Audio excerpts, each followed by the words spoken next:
गांव के छोटे से घर के आंगन में एक लड़का बैठा था। नाम था अभय।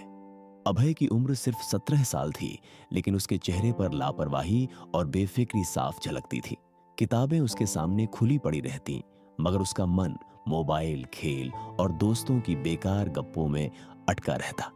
दिन गुजरते जाते, लेकिन उसे लगता समय तो बहुत है, अभी तो पूरी जिंदगी पड़ी है। लोग कहते, बेटा पढ़ ले, मेहनत कर ले, वक्त की कद्र कर ले। लेकिन अभय के कान पर जूं तक न रेंगती। उसे लगता, अरे ये सब बाद में देख लूंगा, अभी तो मजे करने की उम्र है। वो नहीं जानता था कि वक्त कभी किसी के लिए नहीं रुकता। घड़ी की सुई बस चलती जाती है, और जो पल चला गया वो फिर कभी वापस नहीं आता। पहला पड़ाव, लापरवाही की कीमत। समय बीतता गया। उसके वही दोस्त जिनके साथ वो बेकार की बातें करता था, धीरे धीरे मेहनत करने लगे। किसी ने पढ़ाई पकड़ ली, किसी ने खेलों में नाम कमाना शुरू कर दिया। लेकिन अभय वो वहीं का वहीं था। सुबह देर से उठना, स्कूल देर से पहुंचना, और हर वक्त ये सोचना कि अब भी बहुत समय है। इम्तिहान का वक्त आया। अभय की कॉपी खाली पन्नों से भरी थी। वो हॉल में बैठा, पसीने से तरबतर, और धीरे धीरे समझ रहा था कि मजाका तो उसने किसी और से नहीं बल्कि खुद से किया है। नतीजे आए और अभय फेल हो गया। उसके दोस्त आगे बढ़ गए और वो पीछे छूट गया। घर में निराशा का माहौल फैल गया। माँ की आंखों में आंसू, पिता के चेहरे पर मायूसी।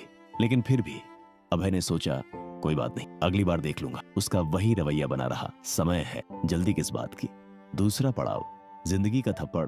कुछ साल और बीते। अभय अब कॉलेज में, लेकिन वही आलत, वही टाल मटोल, वही बेफिक्री उसके साथ चिपकी रही। एक दिन उसके कॉलेज में कैंपस इंटरव्यू हुआ।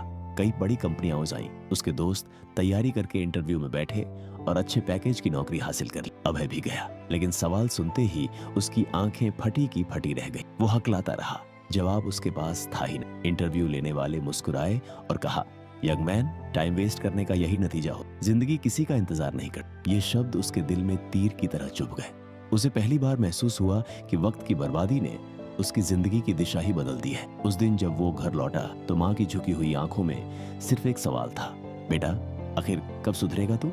तीसरा पड़ाव, सबसे बड़ा झटका। दिन बीतते गए। अभय के दोस्त बड़े बड़े शहरों में बस गए। कोई इंजीनियर बना, कोई डॉक्टर, कोई बिजनेस में चमक गया। और अभय, वो अब भी वही छोटी सी नौकरी, जहां रोज बॉस उसकी बेइज्जती करता। एक दिन तो ऐसा आया कि उसके पास घर के किराए तक के पैसे नहीं बचे। जेब खाली थी।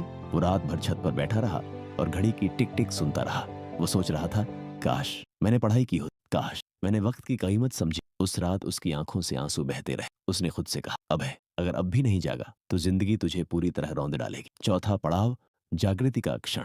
अगली सुबह जब सूरज निकला तो अभय के दिल में भी एक नया सूरज उगा। उसने तय किया, अब और नहीं, अब हर पल का इस्तेमाल होगा। उसने मोबाइल दूर रखा, रात को जल्दी सोना शुरू किया और सुबह 4 बजे उठकर पढ़ाई करने लगा। शुरुआत में मुश्किल थी, थकान होती, नींद आती, मन भागता, लेकिन उसने खुद को संभाला।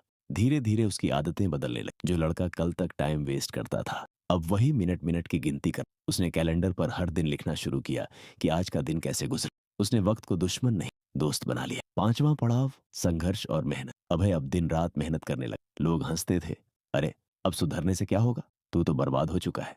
लेकिन अभय ने ठान लिया था। वो जानता था, समय की कीमत वही समझ सकता है जिसने उसे गंवाया हो। उसने कोचिंग क्लास ज्वाइन की, किताबें खरीदी, इंटरनेट से ज्ञान लिया। रातें जगकर, पसीना बहाकर उसने अपने सपनों को नई ताकत देना शुरू। सालों की बर्बादी का बोझ बड़ा था, लेकिन उसकी मेहनत उससे धीरे धीरे वो अपने अंदर बदलाव महसूस करने, आत्मविश्वास लौटने लगा। छठा पड़ाव, नतीजा। 1 साल की लगातार मेहनत के बाद आखिरकार वो दिन आया। एक और इंटरव्यू था। इस बार वही लड़का जो पहले सवालों पर हकलाता था, अब आत्मविश्वास से भरा खड़ा था। इंटरव्यू लेने वालों ने पूछा, तुम्हारी सबसे बड़ी सीख क्या है? अभय मुस्कुराया और बोला, मेरी सबसे बड़ी सीख है समय की कीमत।